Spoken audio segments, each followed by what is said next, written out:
नमस्कार, आप देख रहे हैं न्यूज इंडिया। आपके साथ मैं हूं निदा अहमद। बुलेटिन की शुरुआत करेंगे बड़ी खबर के साथ। आपको बता दें कि पूर्व सांसद आनंद मोहन जेल से रिहा हो गए। जी हां, सुबह 4:30 बजे आनंद मोहन की रिहाई हुई है। बाहुबली आनंद मोहन सहरसा जेल से रिहा हो चुका है। तो 14 साल बाद जेल से रिहा हुए। डीएम की हत्या के मामले में दरअसल उम्र कैद की सजा मिली थी। तो पूर्व सांसद आनंद मोहन को रिहा कर दिया गया है। सुबह 4:30 बजे का वो वक्त जब आनंद मोहन की रिहाई की गई। तो अहम खबर, बड़ी खबर आपको हम बता रहे, बाहुबली आनंद मोहन सहरसा जेल से रिहा हो चुके हैं। तो बाहुबली की जेल से रिहाई हो चुकी है। तो अहम खबर, बड़ी खबर।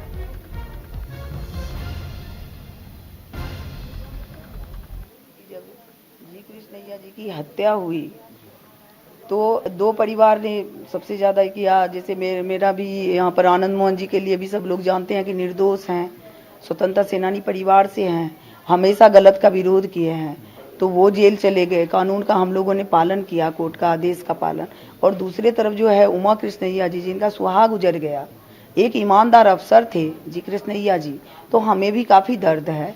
अगर ये घटना हम लोग के सामने में होती, आनंद मोहन जी अगर सामने में होते तो ऐसी घटना नहीं होने देते। अपनी जान पर भी खेल के हम लोग जी कृष्णैया की रक्षा करने की कोशिश करते। निश्चित हम लोग के सामने में नहीं हुई, लेकिन जो भी हुआ कोर्ट का आदेश का पालन करके 15 साल का वक्त कम नहीं होता है। जेल में बिताए हम लोग, एक एक दिन को इंतजार किए। हम 15 साल जग के, हमारे बच्चों ने, हमारे समर्थक ने 15 साल जगा है। और एक एक दिन को हम लोग ने ये किए हैं। होली, दिवाली, दशहरा कुछ मना नहीं, इस इंतजार में कि जैसे भगवान राम 14 साल के बाद वनवास से लौटेंगे घर, तब खुशहाली मनेगी। तो इस तरह से अब आ रहे हैं। तो ये हमारे समर्थकों के लिए, बच्चों के लिए, सभी लोगों के लिए खुशी की बात है। बिहार के सरकार की इस फैसले की काफी आलोचना हो रही है कि दबाव में उन्हें निकाला गया, आपराधिक प्रवृत्ति के थे। क्या कहना चाहिएगा आप इस पर, क्योंकि बीजेपी काफी ज्यादा विरोध कर रही है इनके रिहाई का। अब देखिए, आप लोग अपराधी प्रवृत्ति के कह रहे हैं। अपराधी प्रवृत्ति का ये सब बात हमारे सामने में कम से कम मत कहिए। ये गलत बात जो है, वो अपराधी कभी थे ही नहीं। जो जेपी आंदोलन के उपज रहे हैं, स्वतंत्रता सेनानी परिवार से उपजे हैं, अन्याय खिलाफ आवाज उठाने वाले को अपराधी कहेगा। ये अपराधी जो है, ये बहुत गलत भाषा है। इस पर तो हम कृपया, हम लोग ये हम कहेंगे कि बीजेपी के हम तो नहीं देखे हैं, यूट्यूब हो, व्हाट्सएप हो।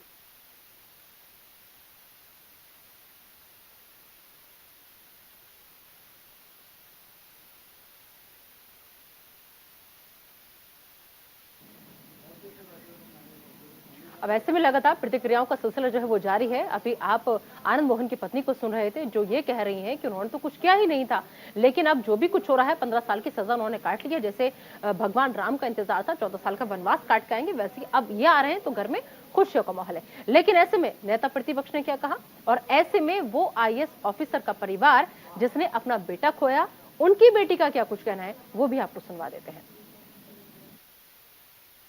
हम अपील तो करेंगे अगर गवर्नमेंट कुछ आगे जाके कुछ डिसीजन नहीं लेती है और उनके थ्रू, लाइक उनके बेनिफिट के हिसाब से अगर जाती है, तो डेफिनेटली हमको अपील करना पड़ेगा प्राइम मिनिस्टर और प्रेसिडेंट ऑफ इंडिया से।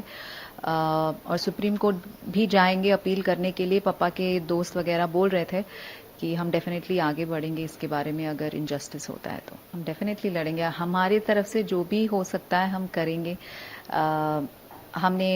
हमने सिविल सर्वेंट नहीं बना है, बट आई थिंक अभी बहुत सोर्सेस है जहां से हम जा सकते हैं, लड़ सकते हैं। तो हाँ, डेफिनेटली हम लड़ेंगे। भारतीय जनता पार्टी साफ कह रही है कि अपराधी और भ्रष्टाचारी के साथ कोई सहानुभूति नहीं होनी चाहिए। माननीय न्यायालय संवैधानिक संस्था है, वो अपना निर्णय ले और उसके ऊपर छोड़ना चाहिए। आपने 2016 में आनंद मोहन जेल से न रिहा हो, इसके लिए आपने संशोधन किया, और 2023 में वो बाहर निकले, इसके लिए संशोधन। ये दोहरा चरित्र और दोहरा व्यवहार कहीं न कहीं अपराधी भ्रष्टाचारी का मनोबल बढ़ाएगा, जिससे अराजकता का वातावरण बनेगा और बिहार के लोग शर्मसार महसूस कर रहे हैं। ये बड़े भाई, छोटे भाई हमेशा अपराधियों के पक्ष में खड़ा होकर बिहार की जनता की तबाही और बर्बादी की कहानी लिखी है। तो बाहुबली की जेल से रिहाई हो गई है। अब ऐसे में कुछ ग्राफिक्स हमने तैयार किए हैं, उनके जरिए पूरी खबर आप तक पहुंचाने की कोशिश यहां पर हम करते हैं। तो जिन बाहुबली का जिक्र हम कर रहे हैं, दरअसल आपको बता दें कि बाहुबली नेता आनंद मोहन सहरसा जेल से रिहा हो चुके हैं। और आपको बता दें कि दरअसल जेल मैनुअल में बदलाव के बाद आनंद मोहन को रिहा किया गया है। मतलब कहा यह जा रहा है कि सब कुछ जो विपक्ष है वो ये आरोप लगा रहा है कि नियमों को ताक पर रखकर रिहाई हुई है, लेकिन जेल में मैनुअल में बदलाव किया गया था, उसके बाद आनंद मोहन को रिहा किया गया है। ये पक्ष है सरकार का। तो आपको बता दें कि डीएम की हत्या के मामले में दरअसल उम्र कैद की सजा जो थी वो मिली हुई थी आनंद मोहन को, यानी बाहुबली को, जिनकी अब जेल से रिहाई हो गई है। और साथ ही साथ आपको बता दें कि इसके पीछे तर्क ये दिया जा रहा है कि जेल मैनुअल में संशोधन किया गया और फिर संशोधन के बाद आनंद मोहन की जेल से रिहाई की गई है। लेकिन अब अहम खबर यह कि रिहाई के खिलाफ पटना हाई कोर्ट में याचिका जो है वो दायर की गई है और इस फैसले को बदलने की मांग लगातार की जा रही है। और वहीं अगर बिहार सरकार की बात करें तो बिहार सरकार की जेल मैनुअल में बदलाव के आदेश को निरस्त करने की मांग जो है वो की जा रही है कि बिहार सरकार ने जो किया है बदलाव, इसको वापस किया जाए। तो ये अहम खबर आप तक हम पहुंचा रहे हैं। बाहुबली की जेल से रिहाई जो है वो हो चुकी है। और लेकिन क्या था मामला, ये भी दरअसल आप जरा पूरा मामला आपको एक बार समझाने की कोशिश यहाँ पर हम करते हैं। तो दरअसल मामला जो था पूरा वो 5 दिसंबर 1994 को गोपालगंज के डीएम जी कृष्णैया की हत्या से जुड़ा हुआ है। आपको बता दें कि 1994 में डीएम की हत्या हो जाती है और उसके बाद मुजफ्फरपुर में जी कृष्णैया की पीट कर हत्या जो थी वो की जाती है। और फिर इतना ही नहीं, उस आरोप लगते हैं सीधे आनंद मोहन के ऊपर, तो के हाजीपुर से गोपालगंज लौटते समय जी कृष्णैया की हत्या की जाती है। मतलब वो हाजीपुर से गोपालगंज की तरफ लौट रहे थे, उसी दौरान हादसे का शिकार हो जाते हैं। और साथ ही साथ आपको बता दें कि आनंद मोहन पर भीड़ को भड़काने का भी आरोप जो है वो लगा हुआ है कि आनंद मोहन ने जो वहां मौजूदा भीड़ थी उसको भड़काने का काम किया था, भीड़ को भड़काया गया था। 2007 में निचली अदालत में ये केस पहुंचा हुआ था। निचली अदालत ने आनंद मोहन मौत की सजा जो थी, आनंद मोहन को मौत की सजा सुना दी थी 2007 में। आगे अगर हम बात करें, आनंद मोहन भारत के पहले नेता हैं जिन्हें फांसी की सजा मिली थी। जी हाँ, ये वही पहले भारत के नेता हैं आनंद मोहन जिन्हें फांसी की सजा मिली। 2008 आते 2008 में पटना हाई कोर्ट ने मौत की सजा को उम्र कैद में तब्दील कर दिया था। मतलब मौत की सजा को उम्र कैद में बदल दिया गया था 2008 में। लेकिन जुलाई 2012 में सुप्रीम कोर्ट ने पटना हाई कोर्ट के फैसले को बरकरार रखा था। तो क्या था पूरा मामला, ये आपको समझाने की कोशिश हमने की यहाँ पर। और अब ऐसे में आपको हम बताएं कि अगर बात करें पूरे आनंद मोहन की इस रिहाई को लेकर हो रही सियासत की, तो इसका सही जवाब देंगे हमारे सहयोगी राजीव जो इस वक्त हमारे साथ जुड़ चुके हैं। राजीव, जिस तरीके से आनंद मोहन की रिहाई हो गई उस पर कई सियासी सवाल या निशान जो है वो लग रहे हैं। अगर राज्य सरकार की बात करें वो अपना बचाव करती हुई नजर आ रही है, बीजेपी की बात करें वो लगातार सरकार को घेरती हुई नजर आ रही है। लेकिन सबसे बड़ा सवाल जो है वो ये है कि क्या आज की मौजूदा हालात में, क्या आज की मौजूदा बिहार की राजनीति में आनंद मोहन का कद इतना बड़ा है कि बाहर निकालना बहुत जरूरी था? देखिए, मैं इसमें कुछ और जोड़ना चाहता हूँ। देखिए, इस देश में जो कानून बना है, संविधान बना है, वो आम से लेके खास लोगों तक के लिए एक ही कानून बना है। लेकिन समय समय पर ऐसा ये देखने को मिल रहा है, खास करके जब आनंद मोहन की रिहाई हो रही है तो इसका चर्चा करना लाजमी है कि ये साफ हो गया है कि इस देश में कानून एक तो है, लेकिन आम लोगों के लिए अलग है और खास लोगों के लिए अलग है। इसी कारण 2016 में इन्हीं आनंद मोहन को जेल में बंद रखने के लिए नीतीश सरकार ने संशोधन किया था। और यही नीतीश सरकार है जो 2000 कानून को बदल दिया और इनकी रिहाई हो रही है। तो लाजमी है कि इस पूरे मामले पर सियासत होगी और सियासत इसी बात की हो रही है कि वोट कैसे पोलराइज किया जाए 2024 के लोकसभा चुनाव में या बिहार में 2025 में जो चुनाव होने वाला है। तो ये पूरा जो माजरा है वो पॉलिटिकल है, पूरा माजरा वोट बैंक पे नजर है। नीतीश सरकार इसलिए घिर रही है कि उनका इस मामले में अलग अलग समय पर अलग अलग फैसले आए हैं। पहले के फैसले में देख ले तो वो आनंद मोहन के विरोध में गए थे, लेकिन आज का फैसला आनंद मोहन के पक्ष में है। आज आनंद मोहन एक समय लालू प्रसाद, राजद सुप्रीमो लालू प्रसाद के धुर भी रहे थे, लेकिन आज आनंद मोहन के पुत्र जो चेतन आनंद हैं वो शिवहर से राजद के विधायक हैं। तो परिस्थितियां बदली हैं और इन बदले हुए परिस्थितियों में इस तरह से ये पूरा देखने को मिल रहा है। हाँ, राजीव, अगर हम समझना चाहें डीएम की हत्या के दोषी बाहुबली आनंद मोहन जो है वो नीतीश और लालू के लिए कितने फायदेमंद? देखिए बिल्कुल, देखिए इसमें ये देख सकते हैं कि अभी जिस तरह से राजनीतिक समीकरण को साधा जा रहा है, और जैसा कि आप जातीय समीकरण पर बिहार में राजनीति होती रही है, तो निश्चित तौर पर जो ये आनंद मोहन एक ऐसा चेहरा है, पहले से भी इनकी जो है सीमांचल इलाके में, कोसी इलाके में इनका प्रभाव रहा है, और खासकर जो जिस जाति से ये आते हैं, राजपूत समाज से आते हैं, इनमें इनकी पकड़ मानी जाती है। तो इस बात से इनकार नहीं किया जा सकता है कि इनकी पकड़ अपने जातियों में है। आज जब आनंद मोहन जेल से रिहा हो रहे हैं तो सहरसा में पूरे बिहार के बाहर से भी इनके समर्थक, इनके चाहने वाले वहां पहुंचे हुए हैं। तो निश्चित तौर पर ये दिख रहा है, ये सभी दलों को दिख रहा है कि आनंद मोहन अभी एक फैक्टर है, और इस फैक्टर को अपने पाले में करने के लिए, चाहे वो नीतीश सरकार हो या विपक्षी दल के नेता हो, सबकी नजर है। लेकिन फिलहाल जिस तरह से नीतीश कुमार ने आगे बढ़ के इनके मामले में फैसला लिया है, तो सब कयास यही लगाया जा रहा है, ये विपक्षी एकता को बुलंद करेंगे, नीतीश कुमार के हाथों को मजबूत करेंगे, लालू के साथ खड़े होंगे। हालांकि इन्होंने अभी पत्ता नहीं खोला है, लेकिन राजनीतिक प्रेक्षकों का यही कहना है। ठीक है राजीव, तो आप नजर बनाए रखिए इस पूरी खबर पर, आपसे अपडेट लगातार हम लेते रहेंगे। और आइए अब आपको सीधा ले चलते हैं दंतेवाड़ा, जहां पर कल नक्सली हमला हुआ था, हमारे जवान शहीद हुए थे, और उन्हीं को श्रद्धांजलि देने के लिए राज्य के मुख्यमंत्री भूपेश बघेल पहुंचे हुए हैं। तो शहीद जवानों को आप देखिए किस तरीके से यहाँ पर इस वक्त श्रद्धांजलि जो है वो दी जा रही है। तो नक्सली हमले में कल डीआरजी के 10 जवानों को हमने खोया था। छत्तीसगढ़ के सीएम भूपेश बघेल दंतेवाड़ा पहुंचे हैं और शहीद जवानों को भूपेश बघेल श्रद्धांजलि देते हुए नजर आ रहे हैं।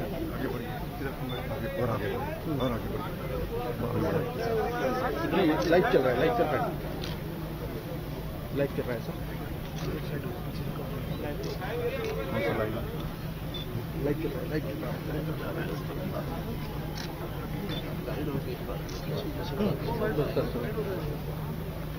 मेरा हाथ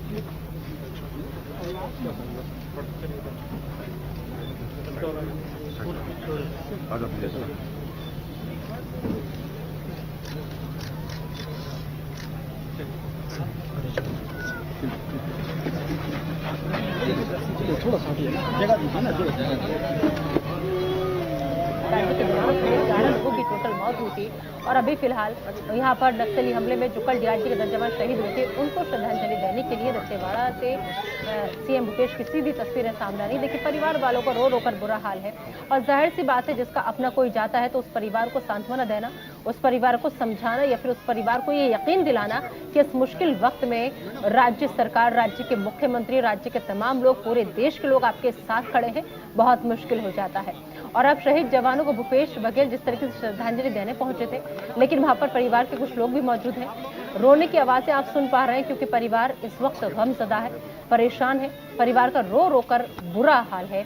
तो ऐसे में सीएम साहब लोगों को सांत्वना देते हुए, लोगों को समझाते हुए, किसी ने अपनी बीवी को छोड़ा है और किसी ने छोटे छोटे बच्चों को छोड़ा है।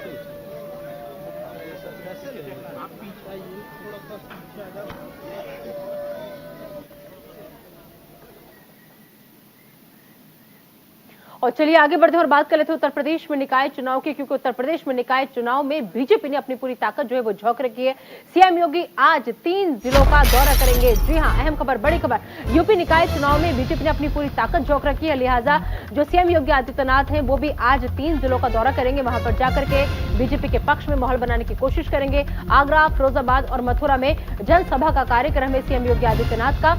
तो बीजेपी प्रत्याशियों के लिए समर्थन में वोट मांगते हुए उत्तर प्रदेश के मुख्यमंत्री योगी आदित्यनाथ नजर आएंगे। तो यूपी निकाय चुनाव में बीजेपी ने पूरी ताकत झोंक रखी है, और अब बीजेपी प्रत्याशियों के समर्थन में वोट मांगने के लिए सीएम योगी आदित्यनाथ आज 3 जिलों का दौरा करेंगे, जिनमें आगरा जिला शामिल है, फिरोजाबाद जिला शामिल है और साथ साथ मथुरा जिला शामिल है, जहां पर जाकर के सीएम योगी आदित्यनाथ जनसभा करेंगे, लोगों को संबोधित करेंगे और बीजेपी प्रत्याशियों के समर्थन में वोट मांगेंगे।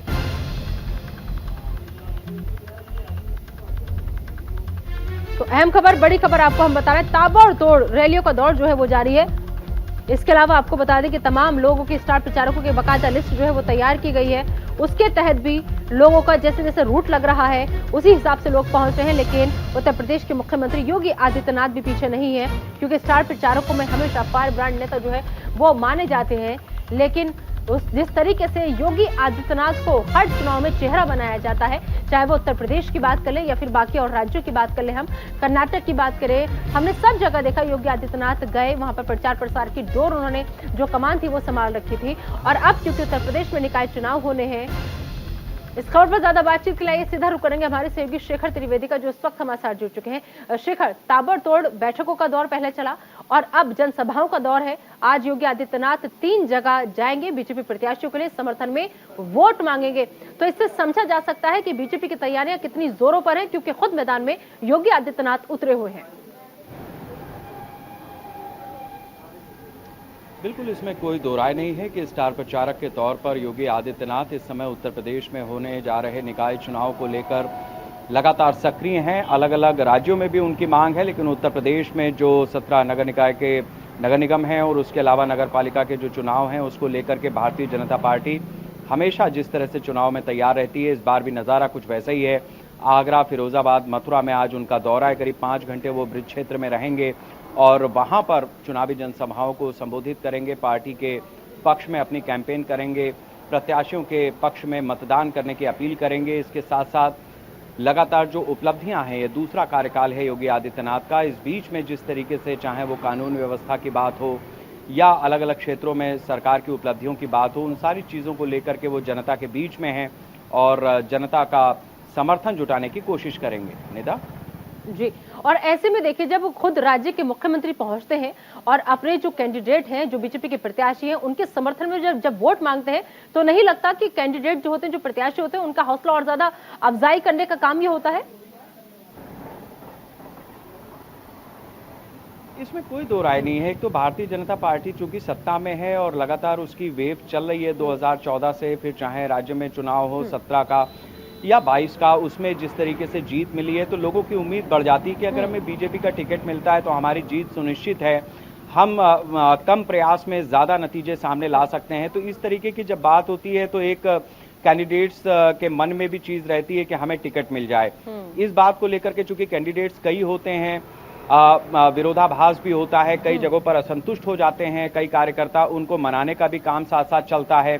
इसके अलावा जो प्रत्याशी है वो अगर बाहर से आया है, जैसा बीजेपी ने शाहजहांपुर में किया भी कि सपा का जो कैंडिडेट था उसको मेयर का बीजेपी का टिकट दे दिया, वो बीजेपी में आकर के ज्वाइन करती है और चुनाव लड़ रही है। तो इस टाइप से जो चीजें होती हैं उसमें भी बीजेपी ये ध्यान रखती है कि जो विरोधाभास है या जो लोगों के बीच में एक कोऑर्डिनेशन नहीं हो पा रहा है, उन चीज़ों को भी साथ साथ देखा जाए। और ऐसे में जब योगी आदित्यनाथ मुख्यमंत्री के तौर पर पहुंचते हैं किसी जगह पर, किसी चुनावी क्षेत्र में किसी जनसभा को संबोधित करते हैं, तो आसपास में भी उसका व्यापक असर होता है। इसके साथ साथ ये भी दिखाने की कोशिश है कि जो बीजेपी है वो हर चुनाव के लिए हाँ, बिल्कुल ठीक है शेखर, बहुत बहुत शुक्रिया इस तमाम जानकारी के लिए। आपसे हर अपडेट लगातार हम लेते रहेंगे। फिलहाल आइए एक बार फिर से छत्तीसगढ़ के दंतेवाड़ा आपको हम लिए चलते हैं, जहां पर जो हमारे जवान कल नक्सली हमले में शहीद हुए हैं उनको श्रद्धांजलि दी जा रही है और फिर उसके बाद अंतिम संस्कार किया जाएगा।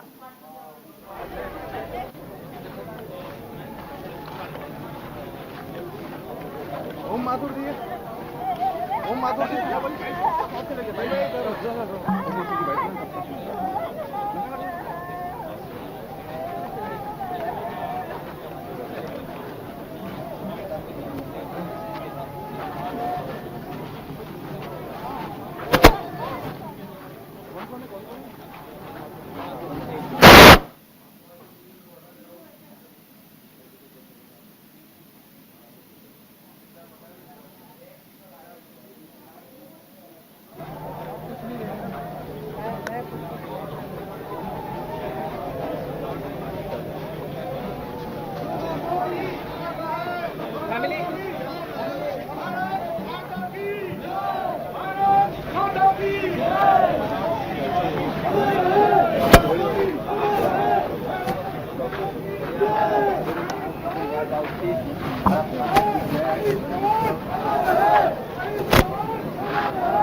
मैं मेरी ओर से, संपूर्ण पार्टी की ओर से, छत्तीसगढ़ यूनिट की ओर से शहीदों को नमन श्रद्धांजलि अर्पित करता हूं और इसके साथ ही जिस प्रकार से इन्होंने इस क्षेत्र की रक्षा के लिए अपनी कुर्बानी दी है, ये अमर रहेंगे।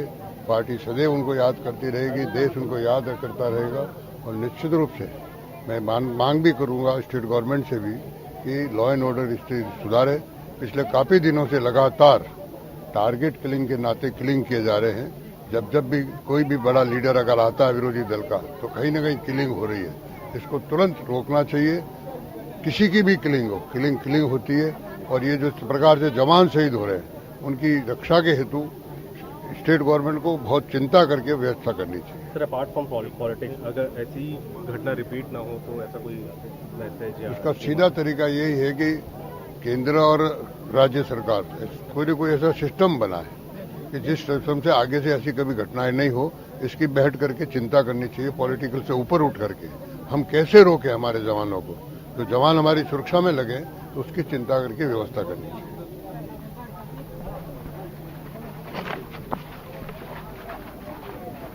तो देखिए, हर किसी का यही कहना है कि जो जवान हमारी सुरक्षा में लगे हैं या जिन जवानों की वजह से हम चैन की नींद सो पाते हैं, आखिर उनकी सुरक्षा कौन करेगा। और सबसे बड़ा सवाल ये कि आखिर छत्तीसगढ़ से नक्सलियों के पांव क्यों नहीं उखाड़ पा रही है सरकार। क्योंकि अगर आपसी समन्वय की बात है तो राज्य सरकार, केंद्र सरकार को आपसी समन्वय बिठा करके इस समस्या का समाधान जल्द से जल्द करना होगा। क्योंकि लगातार इस तरीके की खबरें सामने आती हैं, जब नक्सली आते हैं, हमला करते हैं और हम अपने जवानों को शहीद होता हुआ देखते हैं। तो फिलहाल शहीद जवानों को सीएम श्रद्धांजलि देने के लिए पहुंचे हुए।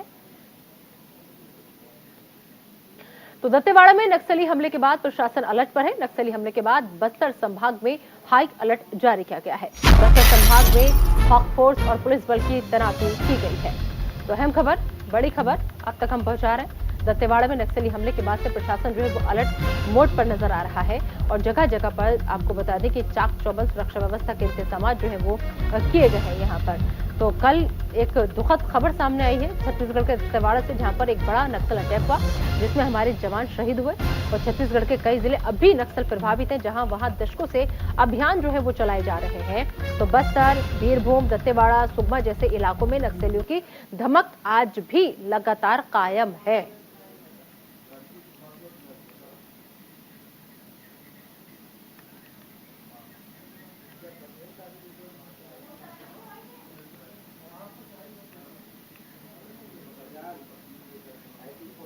और चलिए एक बार फिर से बात यूपी निकाय चुनाव की कर लेते हैं। यूपी निकाय चुनाव में बीएसपी की स्थिति खराब है, क्योंकि बीएसपी को सभी वार्डों में अपने प्रत्याशी जो है वो नहीं मिल रहे हैं। नाराज मायावती ने कई पदाधिकारियों को बदला भी है।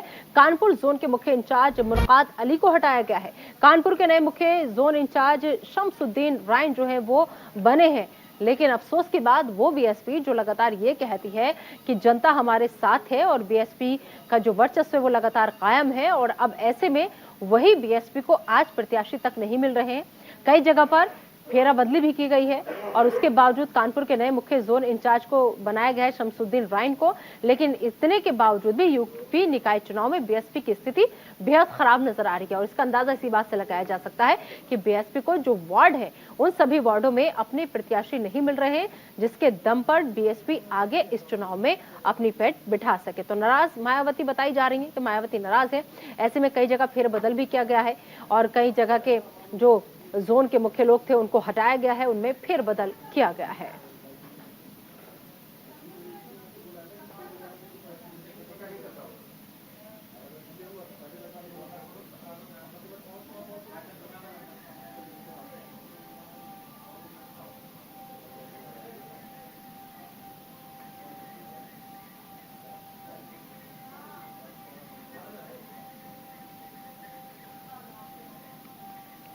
और एक और बड़ी खबर आप तक पहुंचाते हैं। बीजेपी कार्यकर्ताओं से बोले पीएम मोदी, बीजेपी का कार्यकर्ता होना गौरव की बात है। साथ ही साथ पीएम मोदी ने कहा कि बीजेपी कार्यकर्ताओं पर डबल जिम्मेदारी है। डबल इंजन का मतलब तेज रफ्तार हमारा एजेंडा देश को विकसित बनाना है। कांग्रेस ने भ्रष्टाचार खत्म करने की कोशिश नहीं की, हमने एम्स की संख्या 3 गुनी बढ़ाई। आगे उन्होंने कहा कि किसानों के लिए सरकार काम कर रही है। तो अहम खबर, बड़ी खबर आपको हम बता रहे हैं कि प्रधानमंत्री नरेंद्र मोदी आए और आकर के डबल इंजन की सरकार की तारीफ करते हुए नजर आए और उन्होंने कहा कि हमारा एजेंडा जो है वो देश को विकसित बनाना है। आगे उन्होंने कहा कि कांग्रेस ने भ्रष्टाचार खत्म करने की कोशिश कभी नहीं की, हमने एम्स की संख्या 3 गुना जो है वो बढ़ाई है। और आगे पीएम मोदी ने किसानों का भी जिक्र किया और साथ ही साथ बीजेपी कार्यकर्ताओं को जीत का मंत्र देते हुए भी देश के प्रधानमंत्री नरेंद्र मोदी नजर आए और उन्होंने कहा कि बीजेपी का कार्यकर्ता होना गौरव की बात है। तो बीजेपी कार्यकर्ताओं पर डबल जिम्मेदारी है।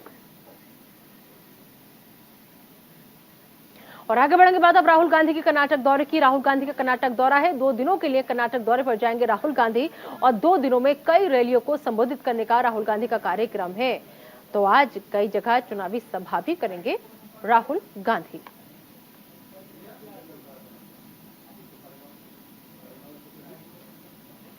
तो अहम खबर, बड़ी खबर आप तक हम पहुंचा रहे हैं। तमाम पार्टियां जो है इस वक्त कर्नाटक पर अपनी नजरें गड़ाए हुए हैं और कर्नाटक पर सभी पार्टियों का फोकस है। और ऐसे में कांग्रेस पार्टी खास तौर पर, क्योंकि अगर सर्वों की बात करें, कांग्रेस पार्टी को अपनी सरकार बनती हुई वहां पर नजर आ रही है, लिहाजा कोई भी कसर कांग्रेस पार्टी नहीं छोड़ना चाहती। प्रियंका गांधी वहां पर गई थी, कर्नाटक की जनता को उन्होंने संबोधित किया था। उसके बाद अब बारी है राहुल गांधी की। कापू और मैंगलोर में आज चुनावी सभा को राहुल गांधी संबोधित करेंगे। तो राहुल गांधी का कर्नाटक दौरा है, इससे पहले प्रियंका गांधी वहां पर पहुंची थी। तो 2 दिनों के कर्नाटक दौरे पर राहुल गांधी जाने वाले हैं।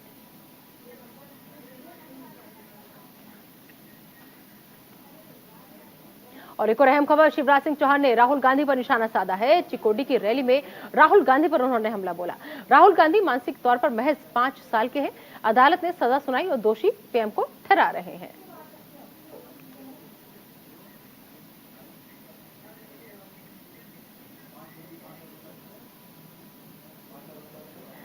तो एक और बड़ी खबर आप तक हम पहुंचा दें। दरअसल आपको बता दें कि राहुल गांधी पर लगातार जो बीजेपी है वो हमलावर है। ऐसे में शिवराज सिंह चौहान ने भी राहुल गांधी पर निशाना साधा है। वो चिकोडी की रैली में संबोधित कर रहे थे, उसी दौरान राहुल गांधी पर हमला बोलते हुए नजर आए। उन्होंने कहा कि राहुल गांधी मानसिक तौर पर महज 5 साल के हैं, बेशक उनकी उम्र 50 साल की हो गई हो। और वो ये भी कहते नजर आए कि अदालत ने सजा सुनाई है राहुल गांधी को, लेकिन दोषी वो प्रधानमंत्री नरेंद्र मोदी को ठहरा रहे हैं।